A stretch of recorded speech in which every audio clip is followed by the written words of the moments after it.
Hello and welcome, everyone. My name is Manda Mahmoud. I'm a writer, and I'll be facilitating today's event with the generous support of the cultural instigators. We're grateful to everyone who is joining us for today's event, Threading Solidarity, the anti colonial struggle for Palestinian liberation and land back. Thank you for choosing to be here. I want to acknowledge where I am located. I am coming to you from the ancestral home and territory of the people of Treaty 7, the Blackfoot Confederacy, comprised of the Siksika, Piikani, and Ghana First Nations, and the Tsutana and Îyârhe Nakoda Nations.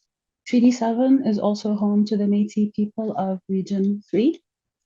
Part of colonialist frameworks is severing ties to the land, along with erasing the indigenous understanding of the relationship and responsibility to the land.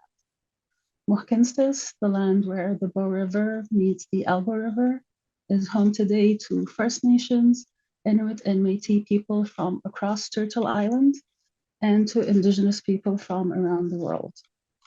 As an immigrant, I am frequently asked to tell my story of arrival, and the state celebrates these stories of arrival. But by design, this framing fails to consider what we arrived to maintain the myth of Canada as a the myth of Canada as a benevolent country that welcomes immigrants to a land of opportunity, and to conceal its own founding in ethnic cleansing and its ongoing atrocities committed against Indigenous people.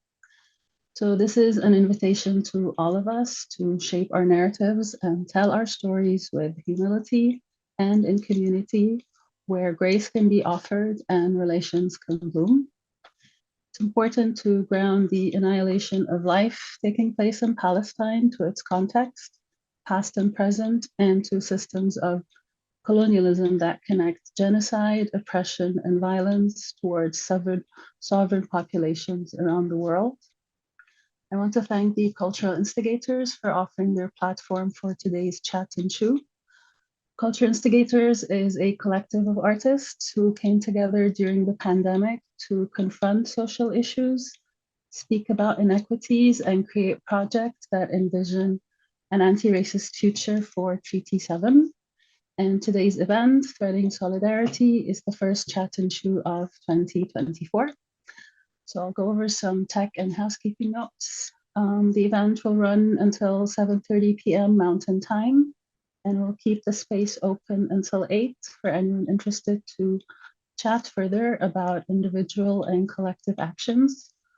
We'll be recording most of the event today, and we have 2 ASL interpreters with us. So please drop in the chat to have multi-pun ability given to you. We also have Brandy Barter, an Indigenous Taino social worker. If folks need a compassionate witness or the support in a breakout room, please direct message them. And as a reminder to myself and to everyone else to speak slowly to support ASL interpretation. And we please ask when speaking to say, "This is name speaking," and to conclude with, "That is my final thought." And we'll share this in the chat. We ask when you're not speaking to please be on mute. Closed captioning is available. To turn it on from the bottom of your Zoom window, select CC or click on More and then Show Subtitle. If you would like to see everyone in the room, click Gallery View, and you can change this by clicking View in your top right corner. We have accountable spaces guidelines, which we'll share in the chat. And I'll go over some of the points, and then we'll give folks time to read them. So the intent of this gathering is to create space to listen, to take what is shared by the guests and let it inform how you want to take action. There won't be any Q&A today. We ask people to use the chat mindfully so that we can focus our attention to the speakers and honor what they are sharing. Have you shared the accountable guidelines? Yeah, I see you've already shared them. And also, this is a gentle reminder to everyone, we are here to be humble and respectful and to learn from those who are more knowledgeable than us. This is a place for ceremony and prayer, and so if anyone does not honor the Accountable Spaces guidelines or attack our values, then they will be removed from the discussion. And so today we'll be hearing from incredible guest speakers, Lara Elborno and Tariq Luthun, and from Real Many Wounds, and deep gratitude to Elder Marina Crane, who will guide us in a prayer. There will also be a moment of silence for the murdered and martyred Palestinians in the besieged Gaza Strip and elsewhere in Palestine.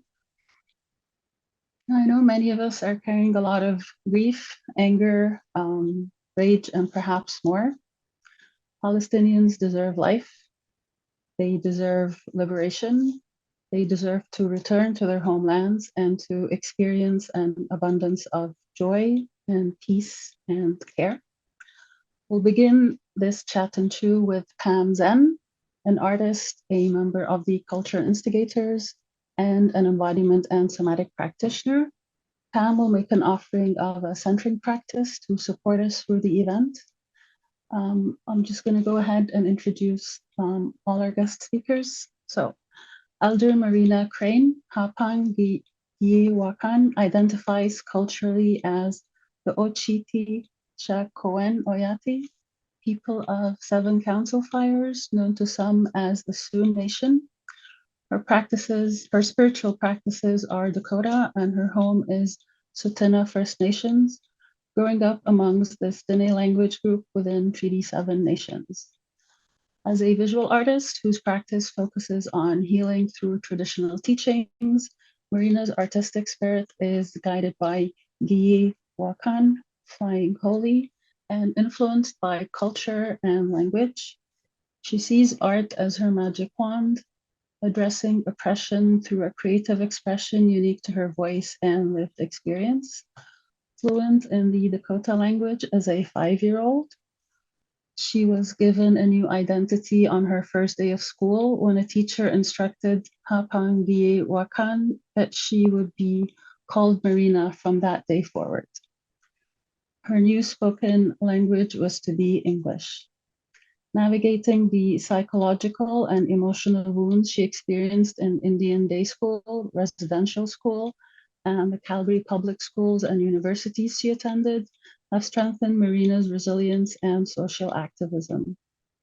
Through the years of resisting and moving through overcoming prejudice, discrimination, and racism, Marina has deepened her reflections on the extensive damage systemic racism has on humanity, culture, and identity. The fuel of these reflections continues to feed the fire in Marina's unyielding determination to name acts of oppression through art, activism, and the desire for authentic reparation.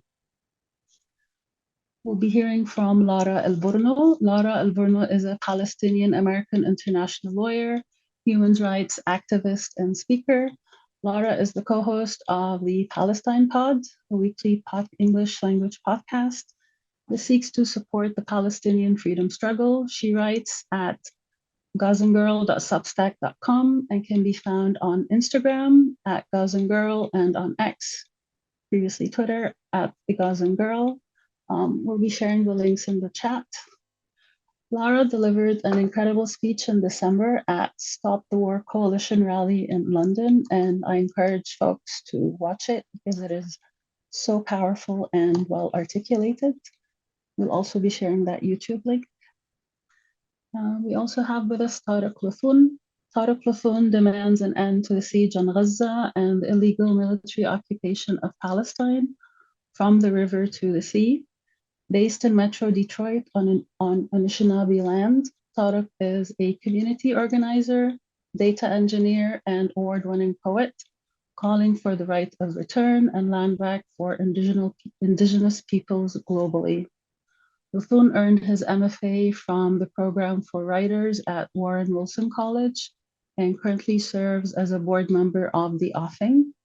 It can be found on Instagram at Tariq Poems, and we'll be sharing that in the chat. Tariq's poetry collection, How the Water Holds Me, is available from Bull City Press.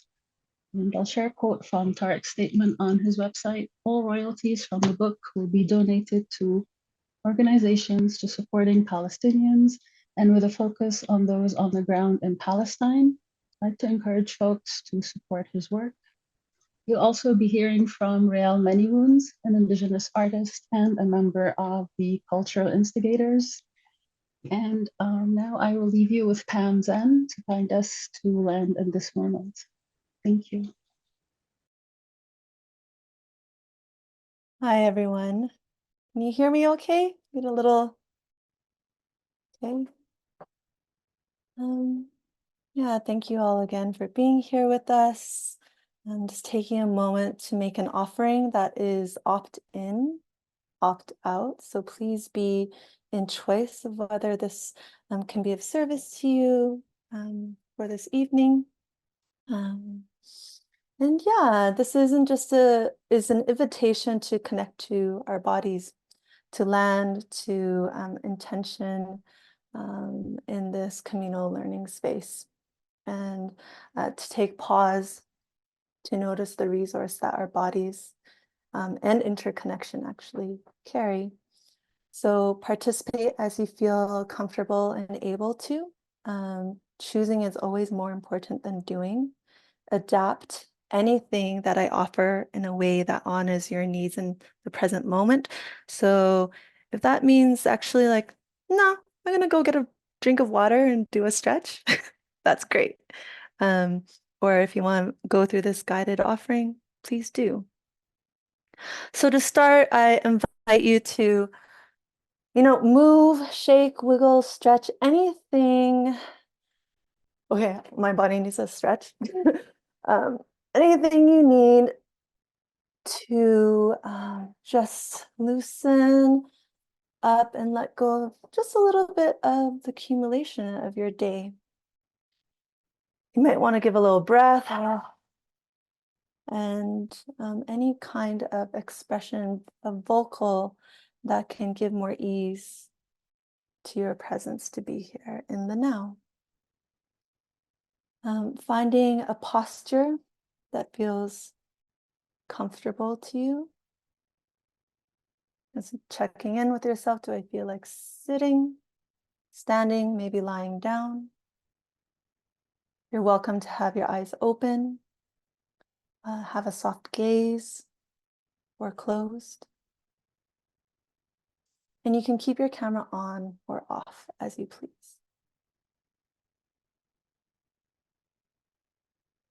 So inviting your energy to land in this space where you are,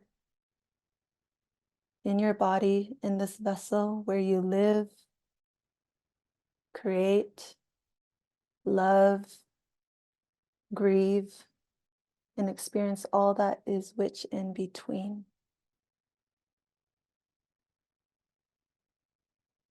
Notice your breath with as much compassion, non-judgment. Noticing how your ribs and lungs expand to breathe you into the next moment naturally. Bring your attention to your feet and your seat, anywhere that's in contact with a surface. And feel into the weight of your skin, flesh and bone, pouring into the earth that is beneath and holding you, to the earth that is holding you in the complexity of these times.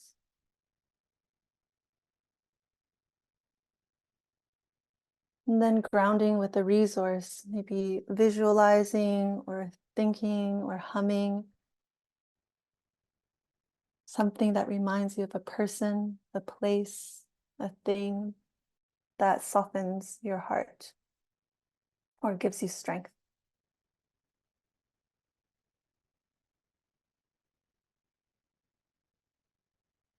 Letting that land for you. And then,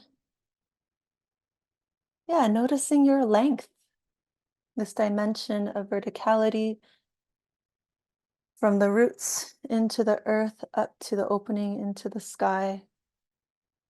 Your strong, supple spine and this place where you can express your inherent dignity, your right to belong.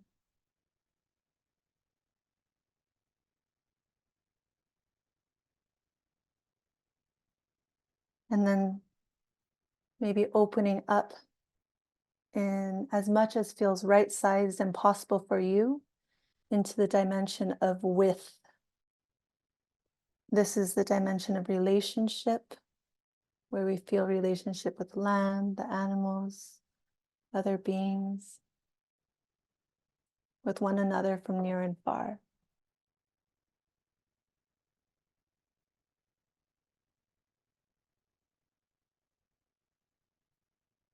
And then opening into depth, starting with the back body, the space where we have walked the path up until now, the space where our ancestors, where all the lessons, all the teachings that our mentors, elders, those that love us have brought us forward with, in knowing that there are folks holding you.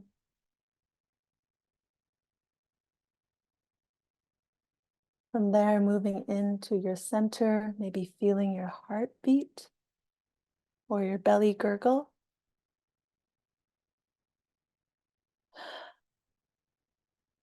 And then softening at the front of the body, be letting the furrow at your forehead, or I got a furrow in my forehead, letting that soften, letting the jaw relax, tongue, front of the chest. Just inviting as feels right size for you to soften there and open into your vision for a future, for what you care about. And then coming back when you're ready to the center of you, maybe making contact with your hand on your belly or your heart.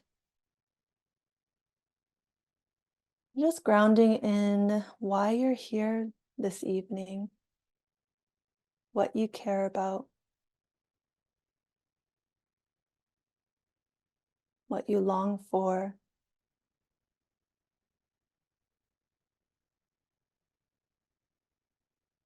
And that's completed.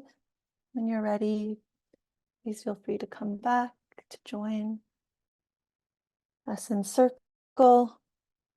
And I'm going to pass it back over to Wanda. Hi. So I'm just checking to see where Lara is at this moment. And maybe if Tariq is available to begin.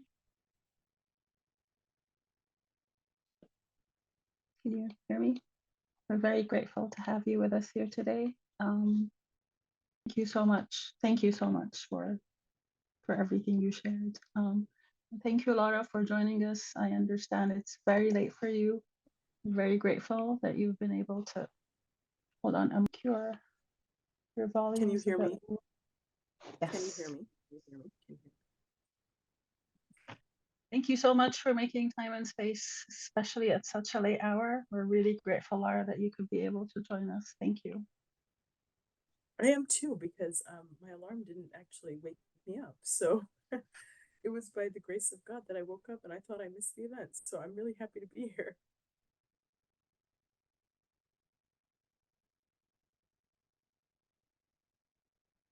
Can you hear me well?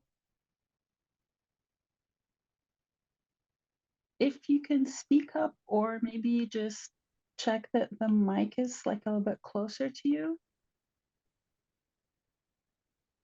Okay, can you give me 1 minute? I will go get a microphone. Then I can make sure you can really. No worries.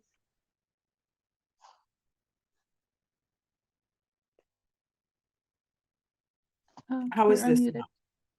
Is this This better? is perfect. Yes, much, much better. Thank you, Lara.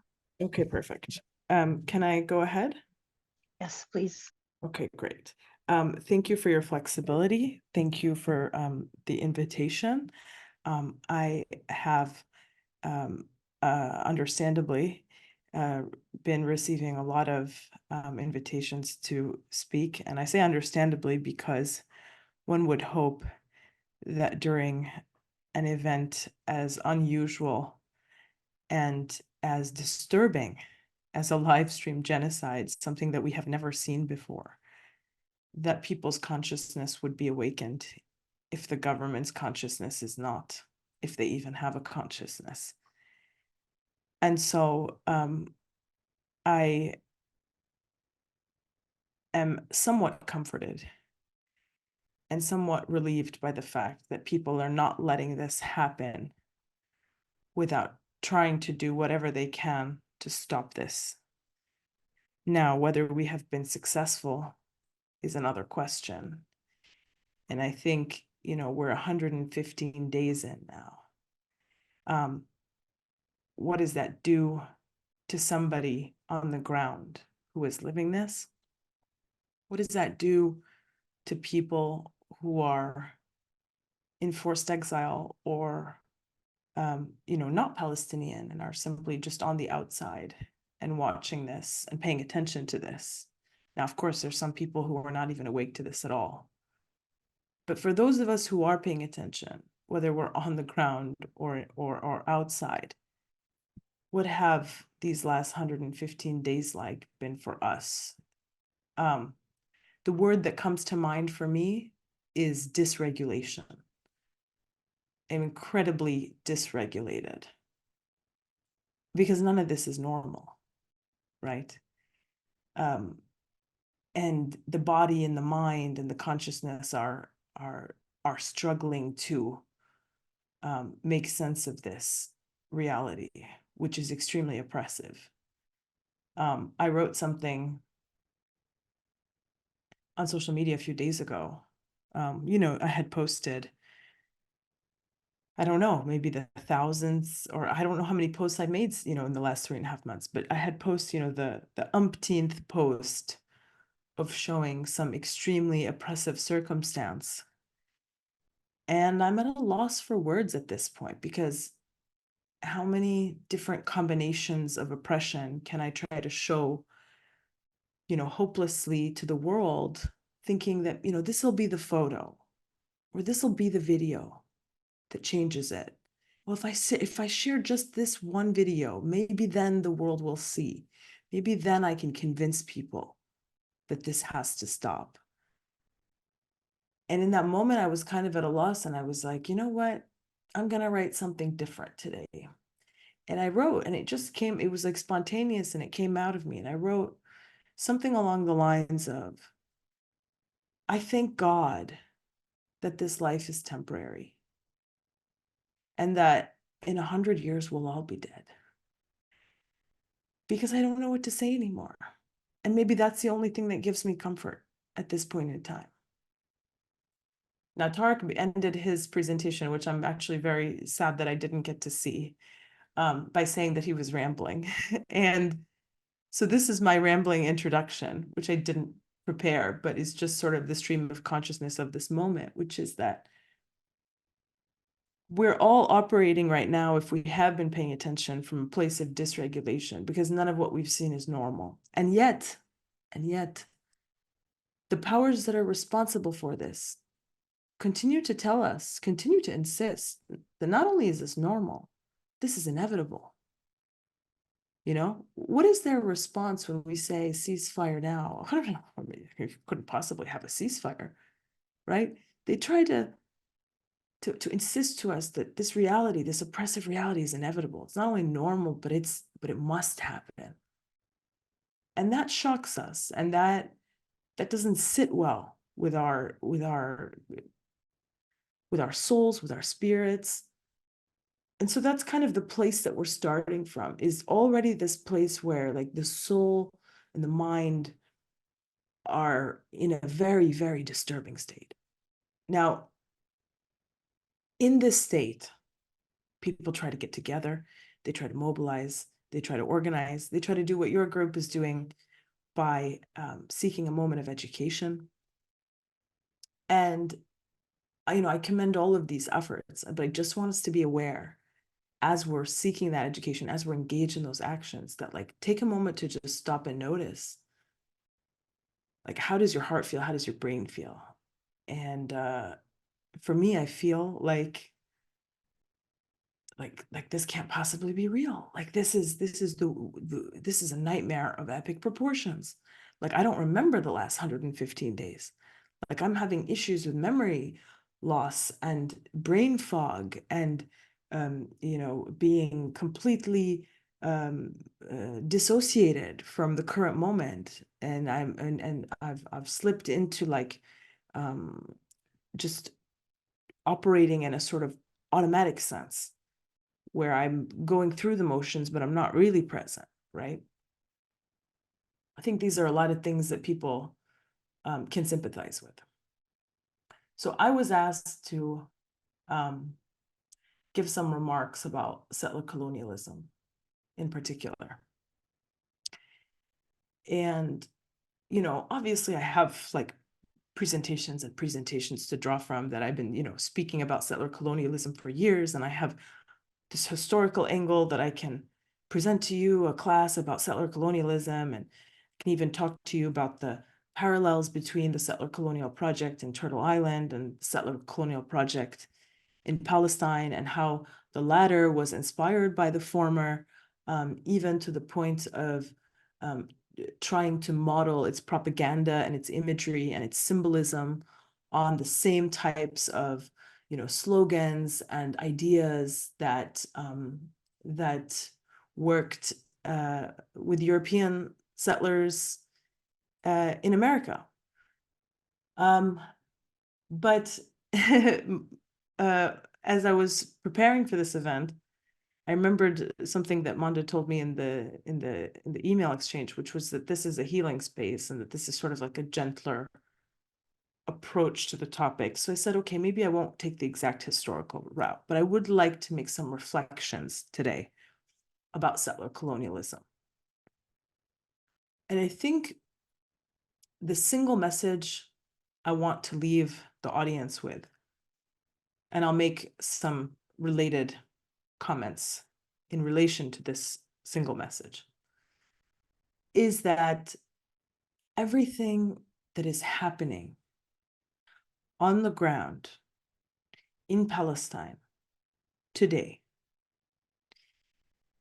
every policy that Israel pursues in relation to Palestinians, every single piece of news that you read and you go to yourself, you think to yourself, what is this? Why is this happening? What's this all about? Is driven by the need to further entrench the settler colonial regime in Palestine. Every single policy.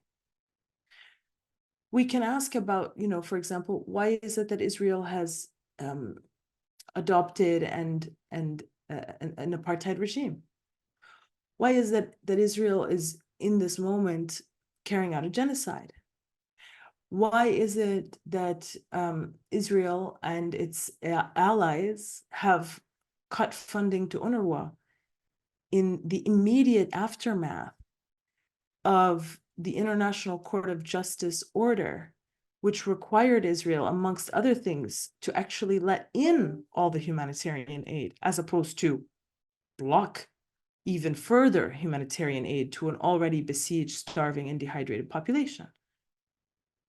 I could go on and on and on. Why are these individual acts of death and destruction taking place? Why is it taking place with so much contempt for the Palestinian people, for Palestinian life?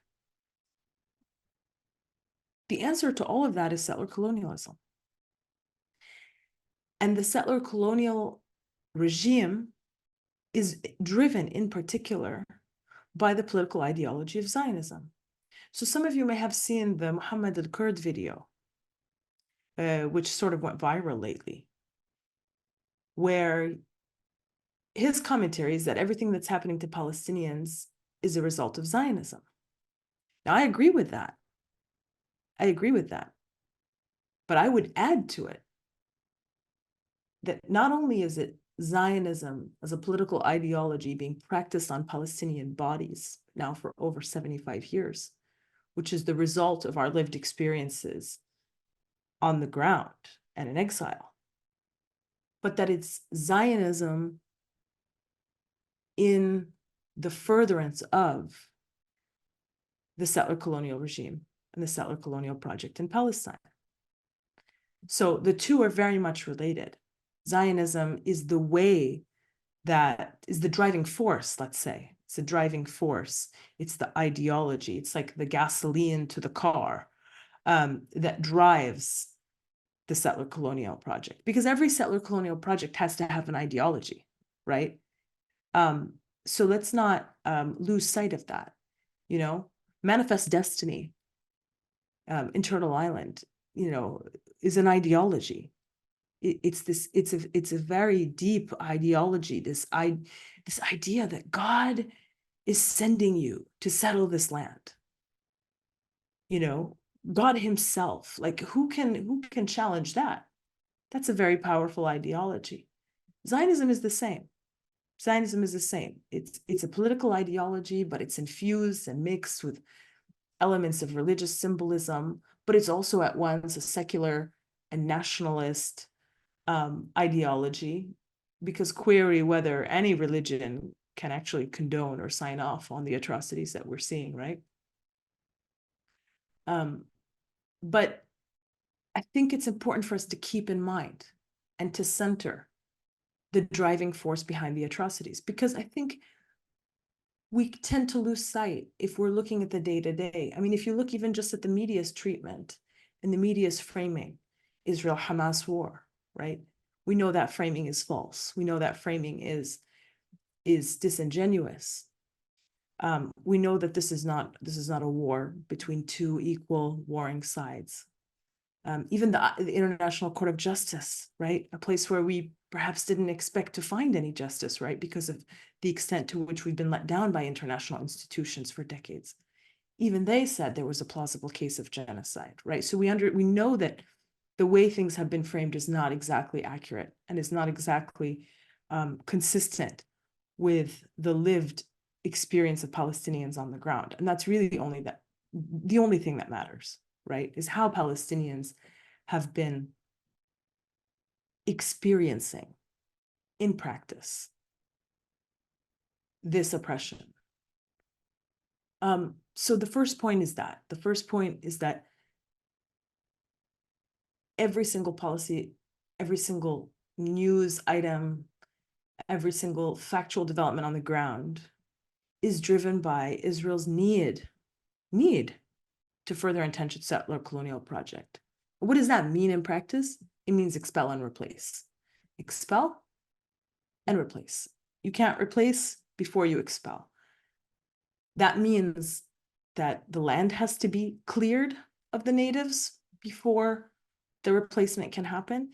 And indeed, in this current moment, we continue to see imagery of settlers just a few days ago at a settlement conference with ministers, right?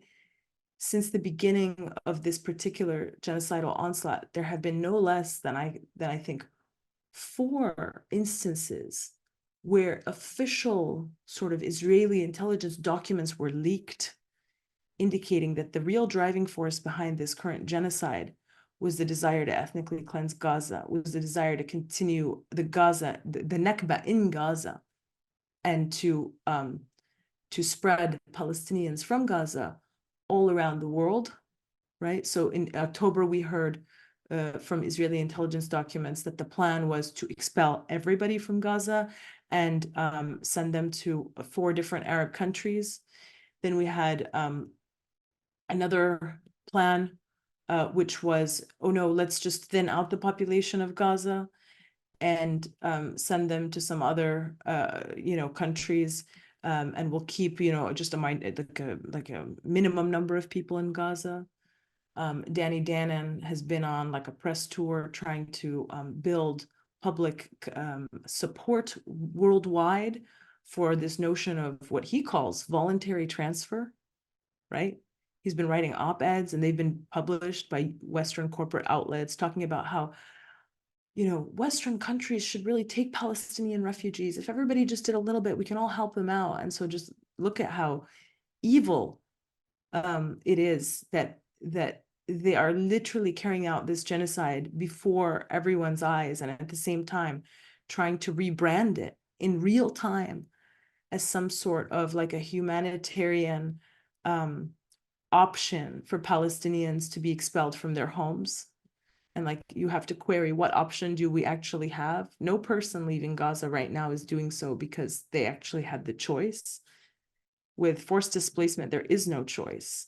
And in fact, oftentimes, the fact pattern is such that you make the place uninhabitable, and then the people leave on their own. But they're not actually leaving because they chose it. They're leaving because you made it impossible for them to remain. You know, it doesn't always look like somebody being forced out of their home at literal gunpoint, right? And so we have to be suspicious of when they try to frame ethnic cleansing as something else, right? And we can't you know, fall for those tricks. So I think that centering that settler colonial reality is really important for us as we go on, right? So that we don't get lost in the details, so that we keep the big picture in mind, so that we can understand what is Israel's end game here, what's their goal. And I hope that that can help us combat it. And I hope that that can help us come up with the right strategies to try to say, no, look what they're doing. What they're doing is they're trying to ethnically cleanse Gaza. They already did it in the majority of Palestine in 1948. They're trying to continue the Nakba. And this necessarily raises appropriate questions about Nakba, about the Palestinian lived experience. And maybe that's the second point tonight, which is that if the first point is that everything that's happening to Palestinians on the ground is as a result of the implementation of the Zionist settler colonial project, the second point would be that Nakba is the totality of the experiences of the Palestinian people in relation to the implementation of the Zionist settler colonial apartheid project in Palestine. And this is really important, I think, for a couple of reasons. One, because in this current moment, while there's certainly a lot of attention to the word genocide and the fact that Palestinians are being genocided according to the legal definition of genocide under the Genocide Convention, under the Rome Statute, but also under any moral conception of what genocide might mean, right? Because genocide is not something that was born, you know, through the law. It was practiced before it was codified and you know, into the law, right? And so we also have a moral understanding, a historical understanding of what genocide looks like. But while much attention is being paid to this, and understandably so, because we are being genocided, because in fact Israel is guilty of genocide according to the legal definition, I don't want people to lose sight of the fact that the totality of the Palestinian lived experience historically and today on the ground and in forced exile actually far exceeds even what the legal definition of genocide is able to represent. And this is why it's so important to center the notion of Nakba. Some of you may have read an article by a Palestinian law student at Harvard, Rabia. It's maybe like a month or so ago. It was supposed to be published in the Harvard Law Review. They refused in the last second. And it was eventually published by The Nation. And in that article, Rabia is talking about how if apartheid was codified as a crime after the South African experience with apartheid, and if genocide was codified as a crime after and in response to the Holocaust. Not to say that it had never been practiced before then, but it was that particular historical event which led to the legal codification, right? Then Nakba is the crime, the mass atrocity that Palestinians have faced and continue to face, that represents the totality of our lived experiences.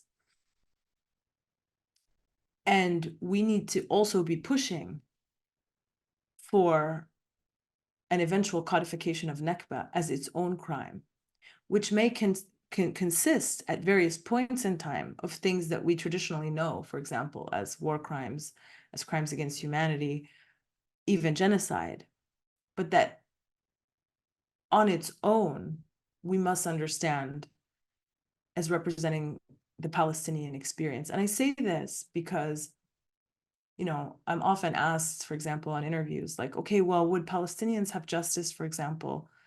You know, let's say, for example, Benjamin Netanyahu is pursued at The Hague and you know, and then ICC arrest warrants are issued. Now we're obviously a long place, you know, far off from that happening, right? But let's say it happens. Then would Palestinians have justice?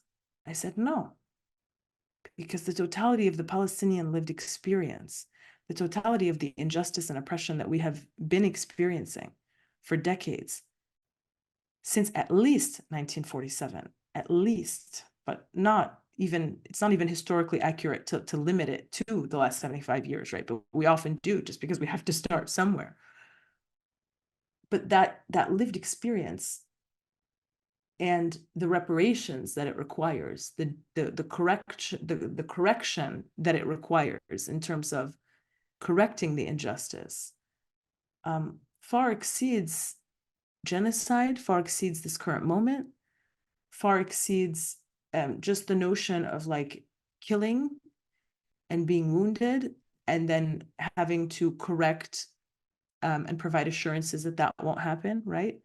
The oppression is far deeper than that, because at its heart, the oppression is really about being expelled from our homes, not having the opportunity to know one another and continue to live with one another as a society.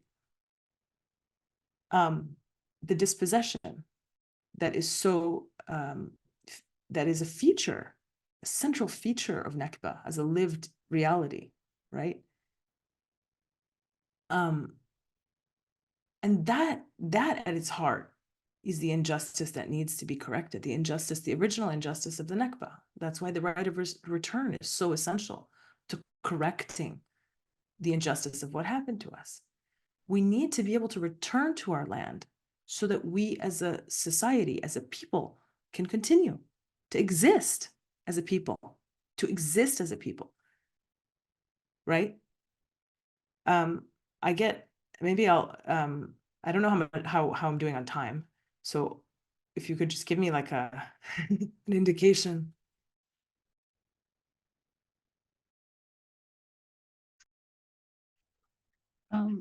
Lara, I think you can take all the time you need. Okay, fine. Well, I mean, I'm happy to also like leave it for questions and answers, and I don't want to just be talking at you all because I'm sure you guys all have some incredible things to say. I'll say one last thing, and that is, and then we can open it up if that's okay for you. I often get a lot of messages from Palestinians in exile. And one of the themes that continues to come up is, you know, we're Palestinian refugees. We were expelled during the Nakba. My parents spent time, let's say, in Lebanon and Syria. Eventually, they went to this place, then they went to that place, then they went to Canada, then they went to the US, all in search of a better life because we couldn't go back to Palestine. And now we're in XYZ land, you know, in exile. And it's a land where we're a minority. We're not surrounded by Palestinians. And within a few generations, our Palestinian identity is going to be erased. And the tremendous amount of sadness in these people's messages when they convey this kind of thing to me And I have a very similar feeling, right? This worry that like, I'm going to raise my child, but then she won't know the language the way that I know it. And I already don't know it the way that my parents know it. And eventually they're going to exterminate and extinguish Palestinianness by just keeping us outside the land for as long as possible. And that's why it's so important for us to return and to be together if we are to have any hope in continuing to exist as a people. Right? Now, the situation on the ground, I also don't want to paint this like sort of defeatist approach, because Palestinians continue to remain in the land of Palestine in the sense that the settler colonial project has failed, right? It's actually failed because the majority of the people that live between the river and the sea are Palestinian.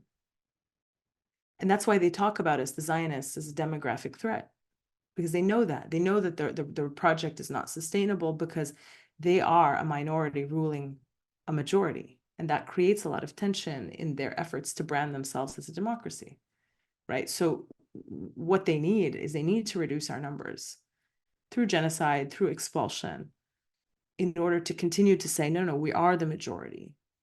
So we are still a democracy. So we still have shared values with the US and Europe and things of this nature. But the impact still on Palestinians in exile is one that I think, can't be understated either, in the sense that we also have the right to exist as Palestinian, to be on our land.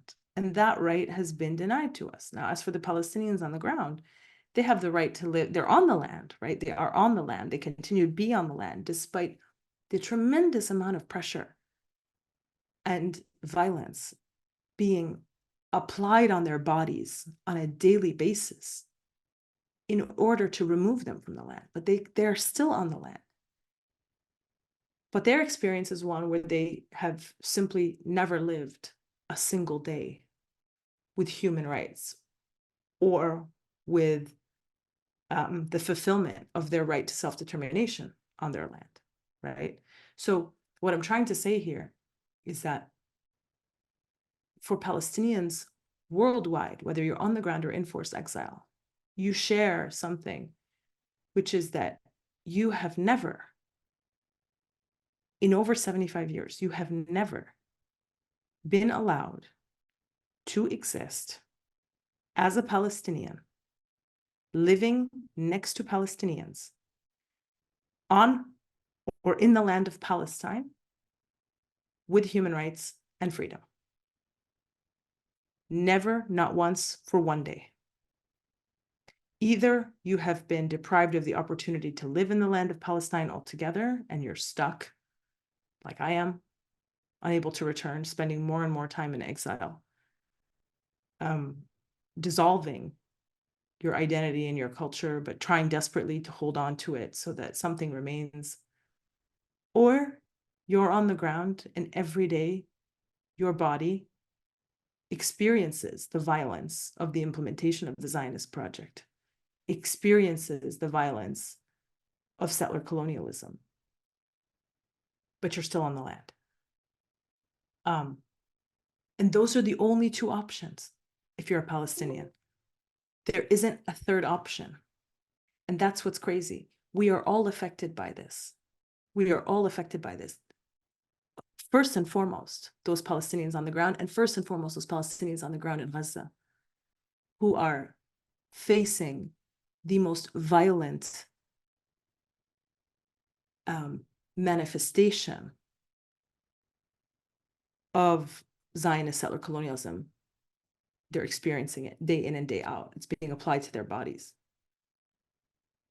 and depriving them of life, first and foremost. But then everyone is affected. Everyone is affected. And our right to exist as a Palestinian people on our land in safety and security with human rights and self-determination, that collective right has been denied to all of us. So I don't want us to lose sight of that either, that this is more than just a genocide in Gaza, but that this is part of the denial of the Palestinian people to live in safety and security and human rights on their land in Palestine. That's what this is all about. And the reason that's happening is because Zionism, a settler colonial ideology, is being practiced in Palestine. And that our lived experiences, all of the oppression that we face, Nakba with a capital N, is the material consequences of the implementation of the Zionist project. And that we as a Palestinian people, and along with our allies, have to keep advocating, have to keep agitating, have to keep insisting on the right to be free from Nakba.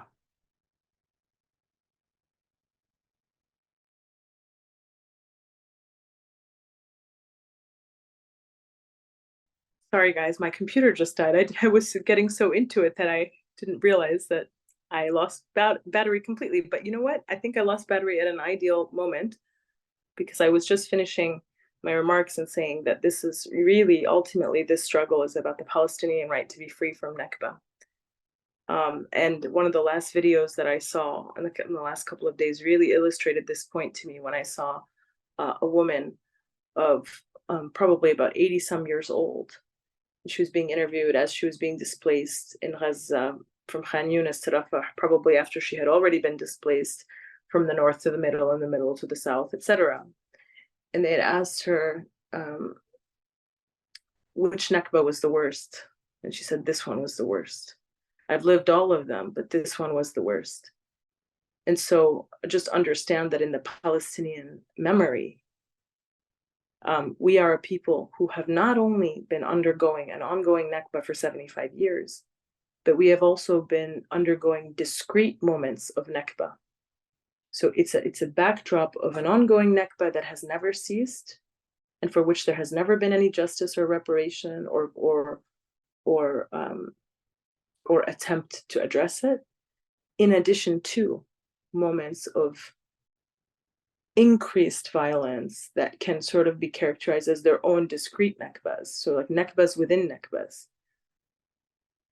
That's what we've experienced, and that's what needs to be addressed if there is to be any hope for peace and justice and all of these things. But you can't have any of that if you don't address the injustice. And I just maybe, okay, last point, as a lawyer, when you look at like just the notion of justice, right? So in something stupid, something simple, like let's say like a car accident. A guy was texting and he wasn't looking, and then he rear-ended the guy in front of him, and the guy in front of him had, let's say he has like a neck injury now, and so the guy who's injured, sues the other guy, and he says, well, I need justice. So what does justice look like? And then there's a debate in the courtroom about what justice would look like. Well, justice looks like reimbursing me for years of work, which I won't be able to do because now I'm disabled, because I needed, I worked on a construction site, and I need to be able to move and see things, and I can't do that anymore. I can't do my job anymore. So I need you to reimburse me for all the years of work I won't be able to do, because what you did to me caused me to no longer be able to work. And by the way, I have all these medical bills from this particular moment as well, so you have to pay those as well. And you start to come up with the list of all the ways that you've been impacted by this one discrete act. Now, I want to ask you, query, just for a moment, if we were to try to come up with a list of all the ways that Palestinians have been impacted as a result of and through the implementation of the Zionist settler colonial project in Palestine, what would a list of our grievances look like? Think about all the times that we have lost our wealth because the Zionists have stolen it. We've literally seen them breaking into safes in Palestine and homes and stealing cash. We know they've stolen millions as part of their genocide in this particular moment. The amount of wealth they've taken from us, the interruption to our daily life, what it means to start over, what it means to have your house taken from you. Just think about the financial impact of that. I mean, I'm bringing that up because it's often overlooked, in the sense that, like, People only speak about, okay, just the emotional impact of what it means to, like, lose your house and experience bombardment and all this. But yeah, but what about like the interruption to people's lives? Like, what would it look like if people were to actually receive justice? How would they need to be compensated? How would all of their grievances need to be addressed? Obviously, granting them their human rights and self-determination, which they've been denied, is a central part of it. But think about just addressing the material injustice.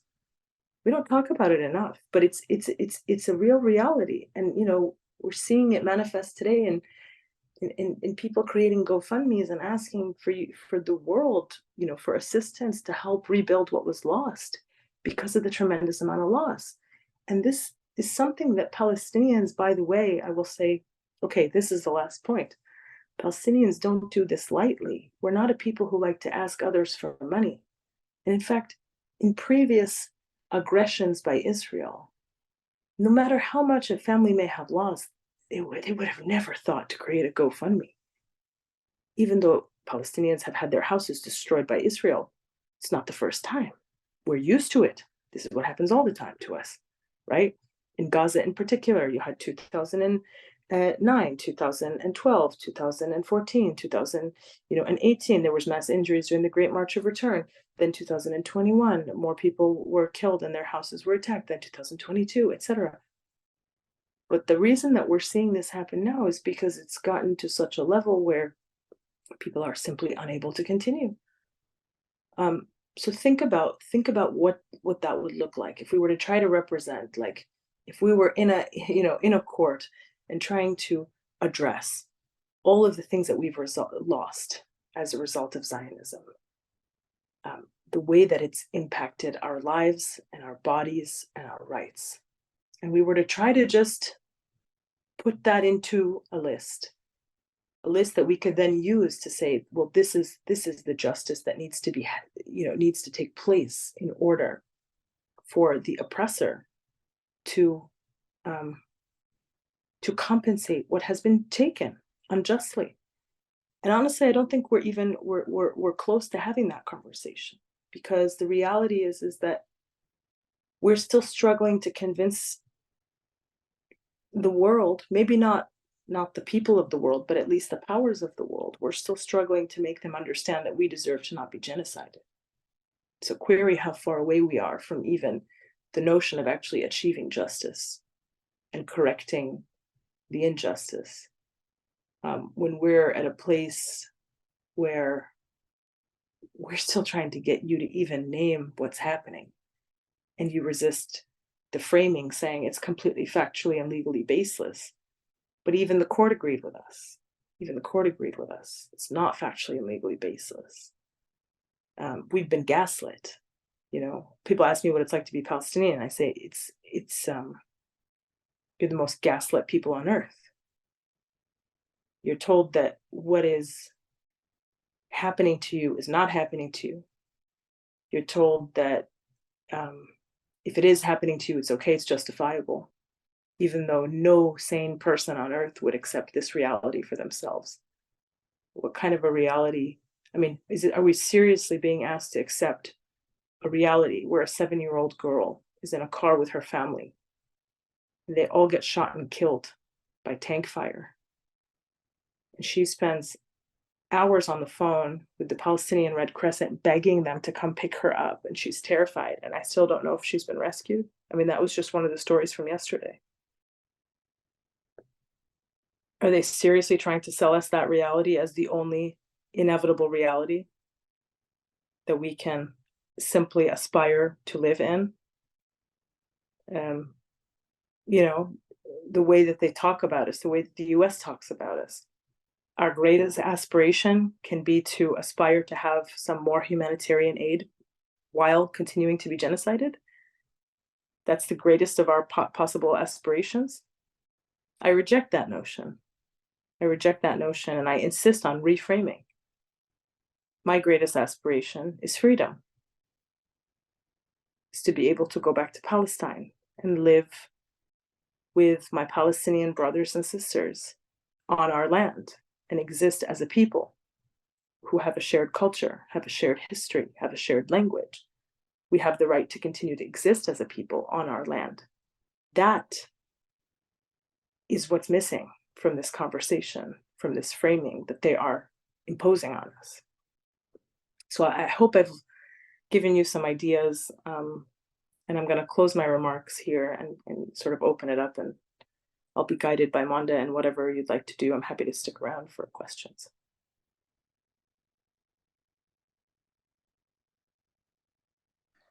Thank you, Lara, so much for such an informative, essential articulation, for sharing your thoughts, and yeah, for just letting us like feel a glimpse, maybe just 1% of what it's like to be Palestinian right now. So thank you. I just want to remind folks that we said there would be no Q&A out of respect for both Tariq and Lara. Oh, okay. Sorry. I said that because no worries, no worries. It's just Tariq.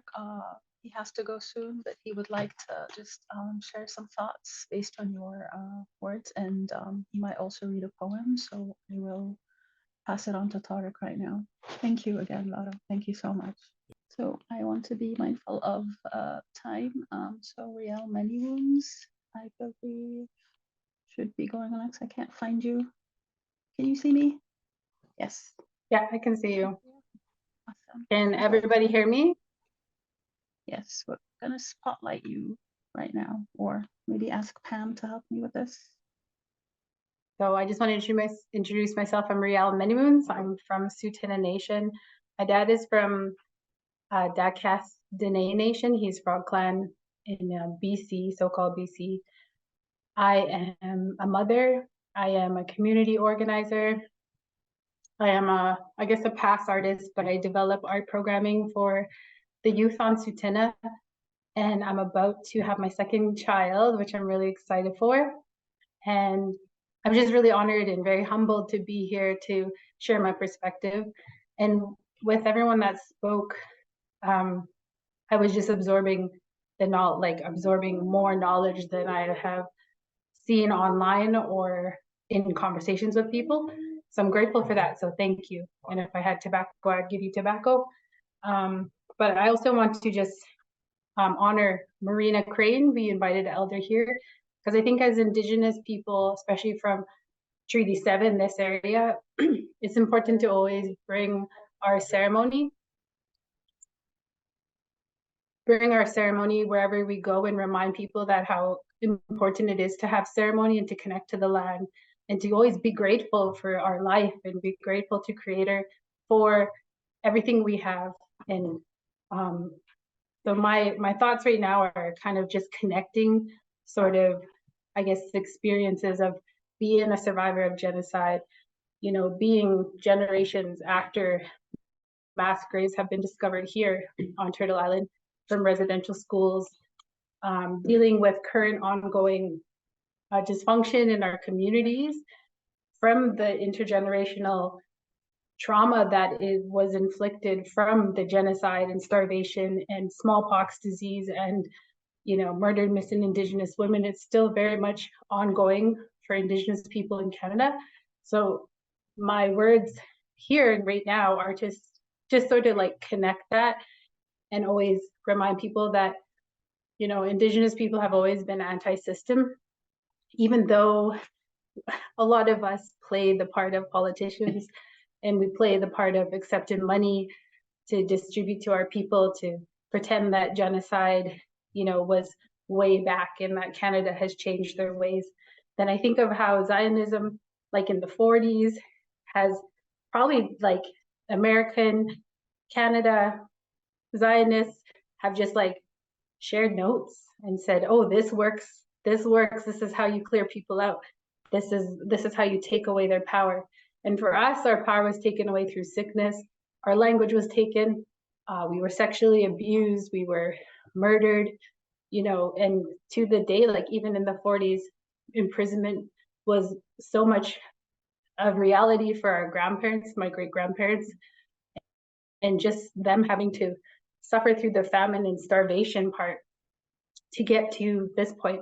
And then when I think of the futurism for Palestinians and all the intergenerational trauma that they have to endure now for generations, I just can't even imagine how it would be.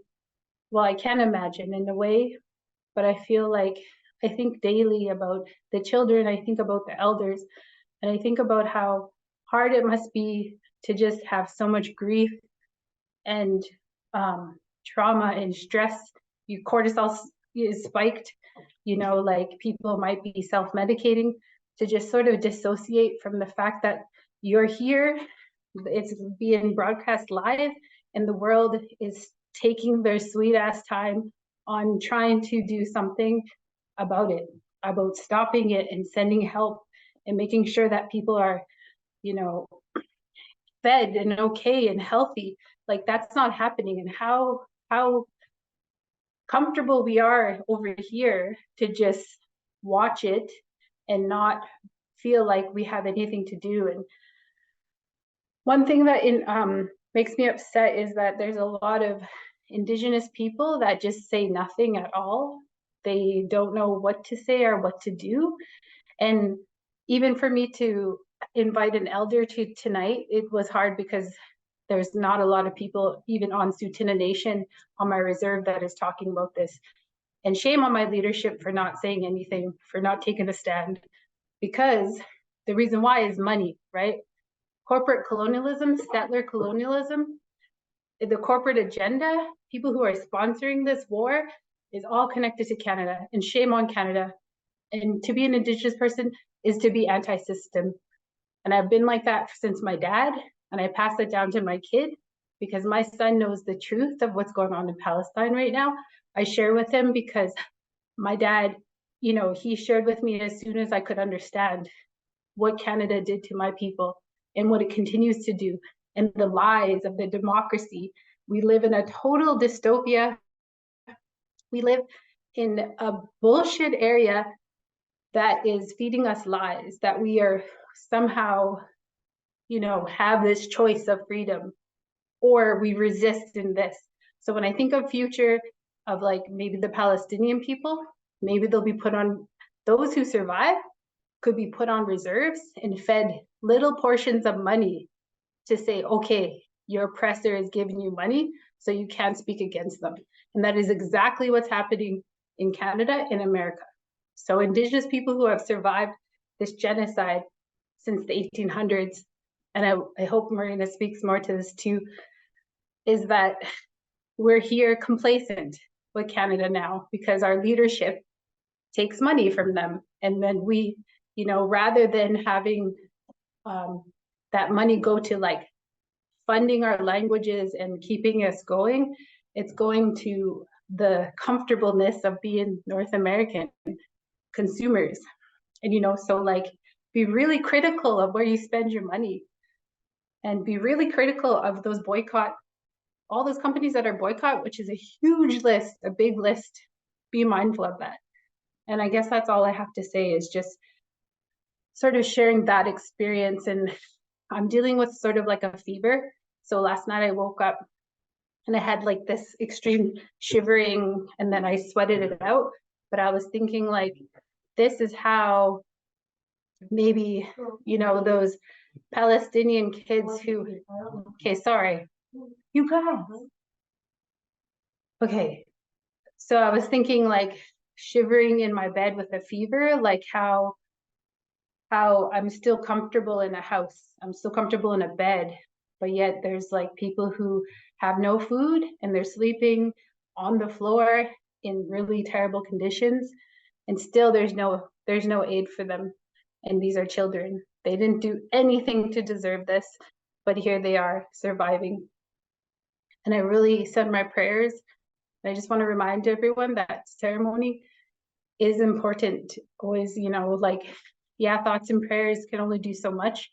But when we are like sort of connecting to that part in the goodness of the world, we need to keep that alive, because when things feel so daunting and so dark in this world and feel like it's not the people, it's the powers. And I really like how Lara said that. it's not, because I think the people are trying to do the best they can right now, but it's the powers that are, and I cannot believe that they're getting away. They're able to just lie and over, and so just be mindful of the propaganda out there and be, that's all I wanted to say. And so now I wanted to pass it on to Marina Craig, who I invited from Sutina, who has always in my heart been the most outspoken matriarch, Indigenous woman on Sutina, to always, she's never afraid to speak the truth, and she's always out there fighting for safety of women and children. So thank you.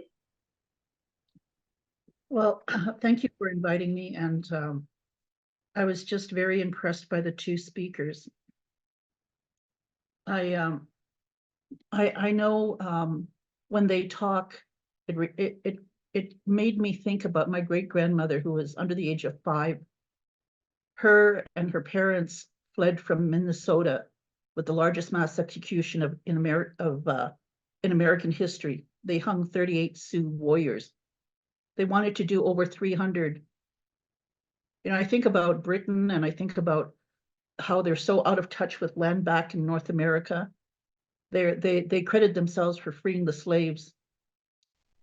And I think about the 100 million Indigenous people who lived in the Americas, and the DNA that shows that that 100 million came from 8 families over 10 to 30,000 years. I think about the past 500 years when Columbus came, and our species was so different that when they came into the Amazon, the diseases they brought killed thousands and wiped out high civilizations. 100 years later, they come back and they're all decimated. We don't have enough educated people to do research on our genetics, what makes us different. I know they erased history, not only of Indigenous people in the Americas, but also the Black people.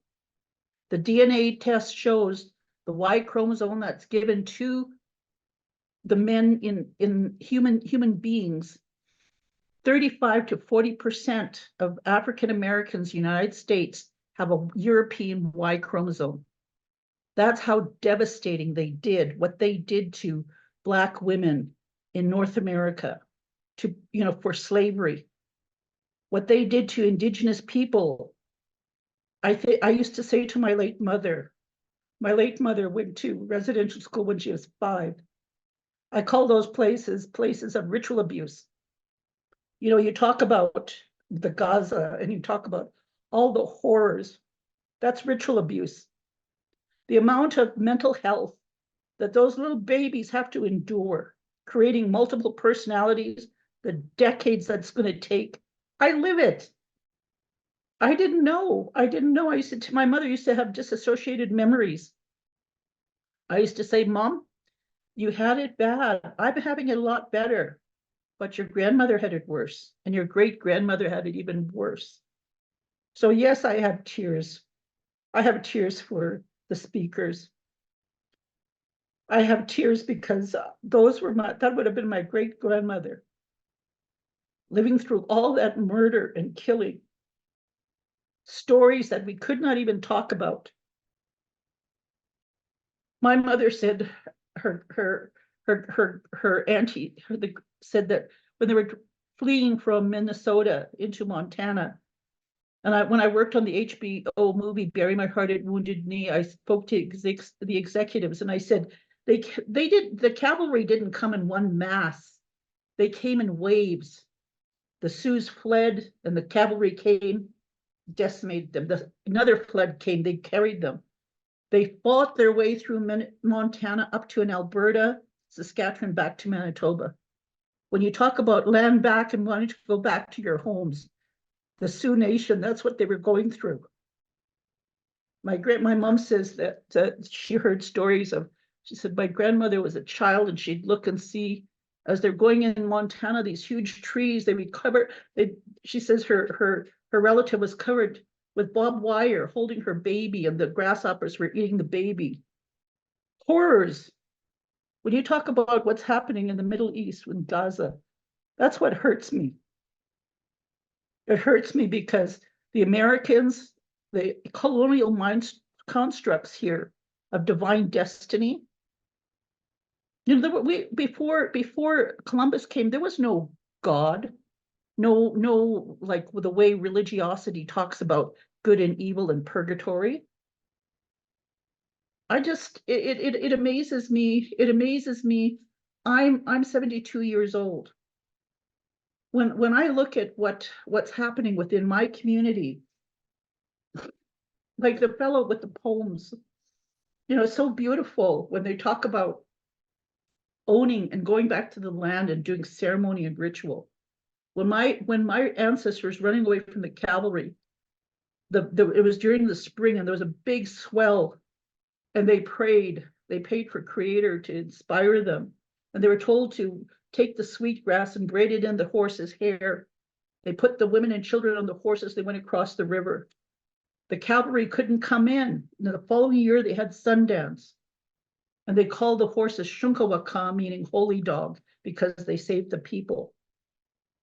I mention that because all you see in North America now, when you see Indigenous people coming into our powwows, or they're holding 38 feathers, those represent the 38 who were hung.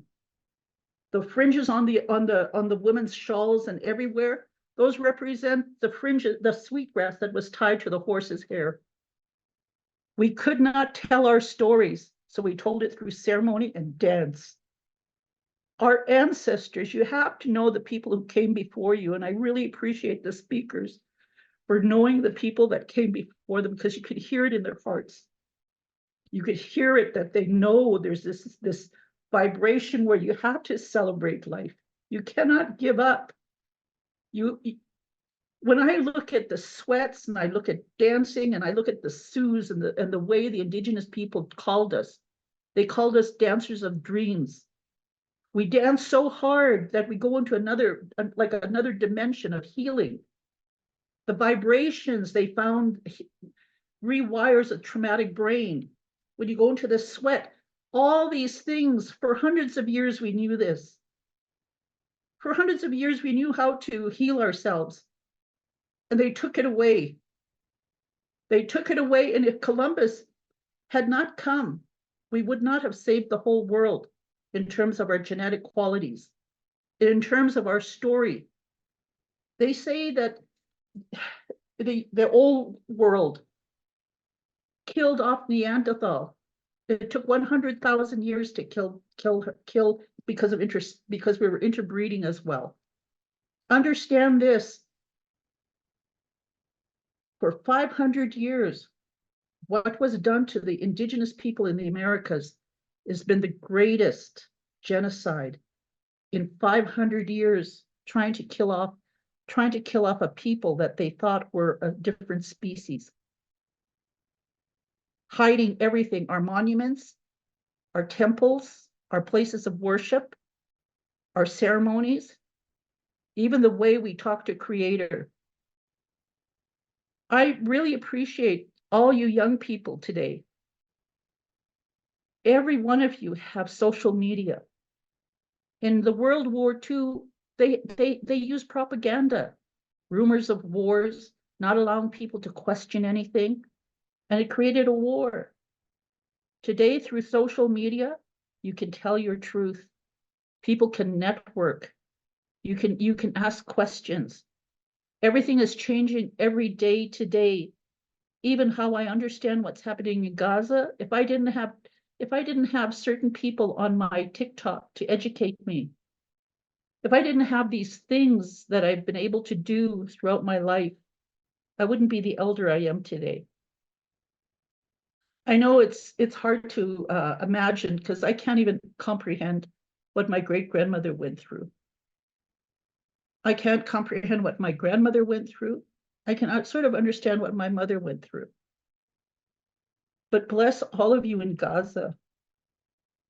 The world cannot be doing this. They got to stop using that format of what they did to the Indigenous people of Americas. They got to stop using that ideology, because it didn't work. They're using it as like a little reference number. Like, look at us, we're civilized. How did we know? Look at what we did to North America. You know, with climate change happening and how we're so out of balance, shame on the world. Shame on Canada, shame on all those countries who are stopping, who freely gave aid before but have stopped aid. Shame on them. You know, it's a sad reality that for so long we've been raised, you know, with the TV and newspapers and John F. Kennedy and all this, the Vietnam War. You know, things are happening all over the world. Our world is smaller now. I really appreciate everything that you're doing. I can see the healing power in your words. I am just so blessed to have lived so long because there's hope. My great-grandmother didn't have that, nor did my grandparents. My grandfather used to say the medicine used to be good. 81 years ago, our own people started using our ceremonies against us, selling them. You know, we still live with the trying to find identity, trying to find somebody to stamp us that we're Indigenous because of what they took. There are 7 Sioux tribes in Canada that are still exiled from the States.